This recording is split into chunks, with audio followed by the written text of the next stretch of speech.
Hello dear students, welcome back to എജുപോസ്.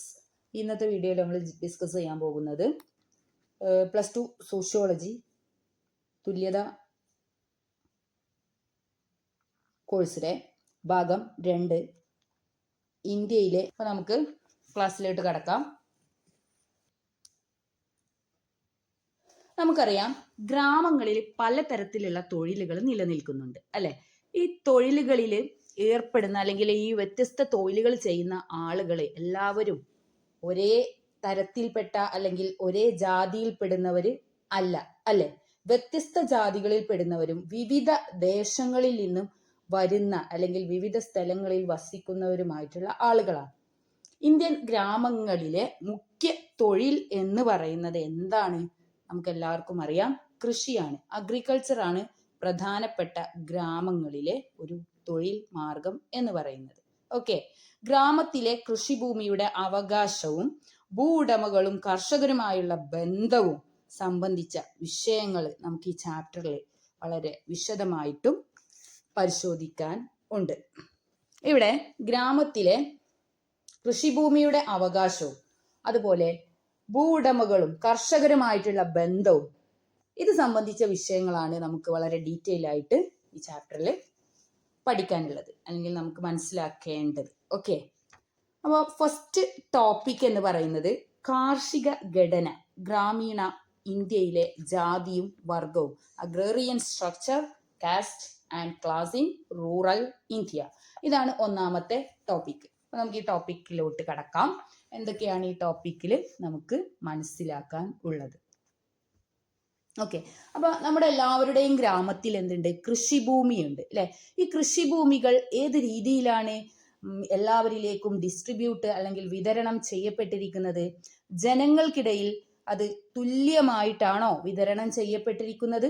അല്ല അല്ലെ, തുല്യമായിട്ടല്ല വിതരണം ചെയ്യപ്പെട്ടിരിക്കുന്നത്. 40 മുതൽ 50% വരുന്ന ഇന്ത്യൻ കർഷകർ സ്വന്തമായി എന്തില്ലാത്തവരാണ്? കൃഷിഭൂമി അല്ലെങ്കിൽ സ്വന്തമായി കൃഷി ചെയ്യാൻ ഭൂമി ഇല്ലാത്ത ആളുകളാണ്. ഓക്കെ, ആരാണ് ഈ കൃഷി ഭൂമിയുടെ നല്ലൊരു ഭാഗവും കൈക്കലാക്കി വെച്ചിരിക്കുന്നത്? ആരാണ്? നമുക്കറിയാം, റിച്ച് പീപ്പിൾ അല്ലെ, അഥവാ സമ്പന്ന വിഭാഗങ്ങൾ. സൊസൈറ്റിയിൽ സാമ്പത്തികമായിട്ട് ഉയർന്നു നിൽക്കുന്ന ആളുകളാണ് കൂടുതൽ ഭൂമിയും കൈയടക്കി വെച്ചിരിക്കുന്നത്.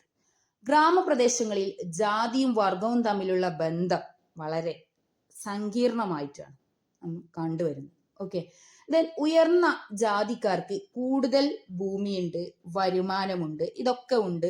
ഇതാണ് നമ്മൾ കാണുന്നത് അല്ലെ. സൊസൈറ്റിയിൽ ഉയർന്നു നിൽക്കുന്ന ആളുകൾക്ക്, എല്ലാ തലത്തിലും ഉയർന്നു നിൽക്കുന്ന ആളുകൾക്ക് അവർക്ക് എല്ലാം കൂടുതലായിട്ടുണ്ട്, ഭൂമിയുണ്ട്, അതുപോലെ കൂടുതൽ ഇൻകം ഉണ്ട്, എല്ലാം ഉണ്ട്.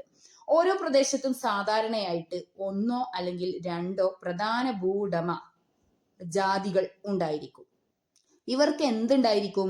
സംഖ്യാബലം കൂടുതലായിരിക്കും, അവർ കുറച്ച് പവർഫുൾ ആയിരിക്കും. ഓക്കെ, കൂടാതെ ഇവരെന്ന് പറയുന്നത് സാമ്പത്തികമായിട്ടും രാഷ്ട്രീയമായിട്ടും ഏറ്റവും പവർഫുൾ ആയിരിക്കും. പവർഫുൾ ആയിട്ടുള്ള വിഭാഗങ്ങളായിരിക്കും ഈ ജാതികൾ എന്ന് പറയുന്നത്. അപ്പൊ സാമ്പത്തികമായിട്ടും രാഷ്ട്രീയമായിട്ടും ഏറ്റവും കരുത്തുറ്റ വിഭാഗങ്ങളും സൊസൈറ്റിയിൽ ഉയർന്ന സ്ഥാനം അല്ലെങ്കിൽ കൂടുതൽ ഭൂമി കയ്യിലുള്ള ആളുകളെയാണ് നമ്മൾ പ്രബല ജാതികൾ അഥവാ ഡോമിനന്റ് കാസ്റ്റ്സ് എന്ന് പറയുന്നത്.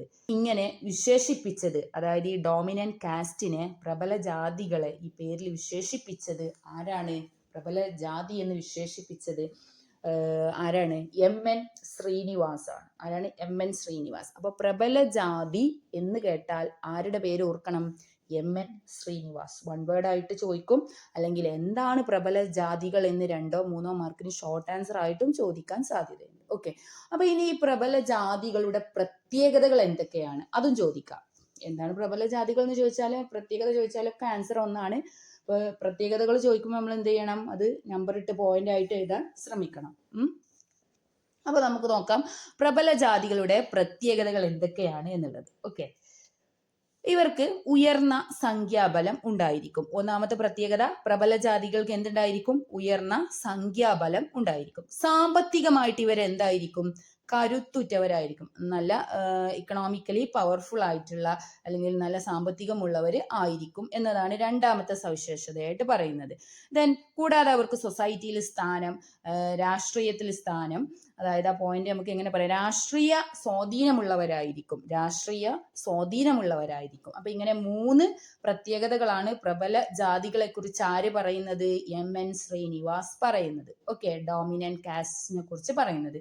വൺസ് മോർ ഐ റിപ്പീറ്റ്, ഉയർന്ന സംഖ്യാബലം, സാമ്പത്തികമായി കരുത്തുറ്റവരായിരിക്കും, രാഷ്ട്രീയ സ്വാധീനമുള്ളവരായിരിക്കും. ഇത് സിമ്പിളാണ് പഠിക്കാൻ, ഇത് പഠിക്കാം. ഇന്ന് ഷുവറായിട്ടും ചോദിക്കാൻ സാധ്യതയുള്ള ഒരു ചോദ്യമാണ്. എന്താണ് പ്രബല ജാതി അല്ലെങ്കിൽ പ്രബല ജാതികൾ എന്ന് വിശേഷിപ്പിച്ചത് ആരാണ്? MN ശ്രീനിവാസ് ആണ്. അദ്ദേഹം ഇവരുടെ പ്രത്യേകതയായിട്ട് പറഞ്ഞ 3 പോയിന്റ്സ് അതും ഓർത്തു വെക്കുക. ഓക്കെ, ദെൻ ഇവർക്ക് ഉദാഹരണം, പ്രബല ജാതികൾക്ക് ഉദാഹരണം എന്തൊക്കെയാണെന്ന് നോക്കാം നമുക്ക്.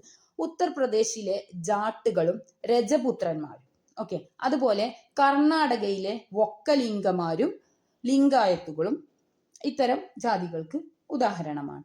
ആന്ധ്രാപ്രദേശിലെ കമ്മന്മാരും റെഡ്ഡികളും പഞ്ചാബിലെ സിഖുകാരും ഇതൊക്കെ പ്രബല ജാതികൾക്ക് ഉദാഹരണങ്ങളായിട്ട് നമുക്ക് പറയാം. മനസ്സിലായല്ലോ? ദെൻ നമ്മൾ പറഞ്ഞു പ്രബല ജാതികൾ എന്ന് പറഞ്ഞാൽ ഒരുപാട് ഭൂമി കൈവശമുള്ള ആളുകളാണ്, ഭൂവുടമ ജാതികൾ എന്നൊക്കെ നമ്മൾ അവരെ പറയുന്നു. അപ്പൊ ഇവര് ഉയർന്ന ജാതിയിൽപ്പെട്ട ആളുകളാണ്. അത് തന്നെയാണ് ഉയർന്ന ജാതി, പ്രബല ജാതി. ഓക്കെ, അപ്പൊ ഇവര് ഉയർന്ന ജാതിയിൽപ്പെട്ട ആളുകളായിരിക്കും. എന്നാൽ ഭൂരഹിത കർഷകർ, ഭൂമി ഇല്ലാത്ത കർഷകർ, അവര് താഴ്ന്ന ജാതിയിൽ ഉള്ളവരായിരിക്കും, അഥവാ ദളിത് ജാതികളിൽ പെടുന്ന ആളുകളാണ്. ഒന്നുമില്ലാത്ത, അതായത് പാവപ്പെട്ട ആളുകൾ. ഓക്കെ, സേനയെ ഉപയോഗിച്ചിട്ട് ഭൂവുടമകൾ എന്ത് ചെയ്യും? അവരെ കൊണ്ട് എക്സ്പ്ലോയിറ്റ് ചെയ്ത് ഉയർന്ന വരുമാനം നേടുന്നു. ജാതിയും വർഗവും തമ്മിലുള്ള പരസ്പര പൂരകത്വം ഉയർന്ന ജാതികൾക്ക് ഭൂമിയുടെയും താഴ്ന്ന ജാതികളുടെയും മേൽ ആധിപത്യം നേടിക്കൊടുക്കുകയും ചെയ്യുന്നു. അതുപോലെ നിർധന വിഭാഗങ്ങളുടെ സാമ്പത്തിക വിഷമതകൾ, അതായത് ഒന്നുമില്ലാത്ത ആളുകൾ സാമ്പത്തികമായിട്ട് വളരെ വിഷമത്തിലുള്ള ആളുകളായിരിക്കും. അവർക്ക് അടിമപ്പണി ഒരു ആചാരമാക്കി മാറ്റുന്നതിന് സഹായകമായി. ഈ അടിമപ്പണി നമ്മൾ സാധാരണ രീതിയിൽ എവിടെയാണ് കണ്ടുവരുന്നത്? പരമ്പരാഗതമായിട്ട് നമ്മൾ താഴ്ന്ന നിർധന ജാതികളിലാണ് എന്ത് നിലനിൽക്കുന്നത്? അടിമപ്പണി. അവരാണ്, താഴ്ന്ന ജാതിക്കാരാണ് എന്ത് ചെയ്യാൻ വിധിക്കപ്പെട്ടിരുന്നത്? അടിമപ്പണി ചെയ്യാൻ വിധിക്കപ്പെട്ടിരുന്നത്. കാരണം അവർ പൂർ പീപ്പിൾ ആണ്, അവർക്ക് ഒന്നുമില്ല.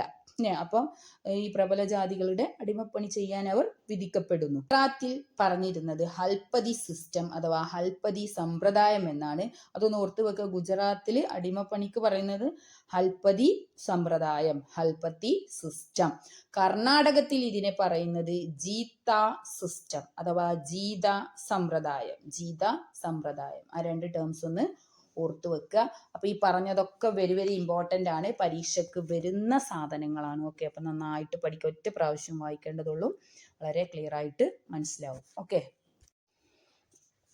അപ്പോൾ ഇത്രയും ഭാഗം നിങ്ങൾക്ക് ക്ലിയർ ആയെന്ന് വിചാരിക്കുന്നു. അടുത്ത ഭാഗമായിട്ട് അടുത്ത വീഡിയോയിൽ നമുക്ക് കാണാം. അതുവരെ എല്ലാവർക്കും ബൈ ബൈ. അടുത്ത ടോപ്പിക് എന്ന് പറയുന്നത് ഭൂപരിഷ്കരണങ്ങളുടെ പ്രത്യാഘാതങ്ങളാണ്. അത് നമുക്ക് അടുത്ത ടോപ്പിക്കിൽ, അടുത്ത വീഡിയോയിൽ നമ്മൾ ഡിസ്കസ് ചെയ്യും. അതുപോലെ സ്വതന്ത്ര ഇന്ത്യയിലെ ഭൂപരിഷ്കാരങ്ങളും അതിൽ ഡിസ്കസ് ചെയ്യും. അപ്പോൾ വീഡിയോ നിങ്ങൾക്ക് ഇഷ്ടമായെങ്കിൽ ലൈക്ക് ചെയ്യുക, സബ്സ്ക്രൈബ് ചെയ്യുക, നിങ്ങളുടെ കൂട്ടുകാർക്ക് ഷെയർ ചെയ്ത് കൊടുക്കുക. Okay, by.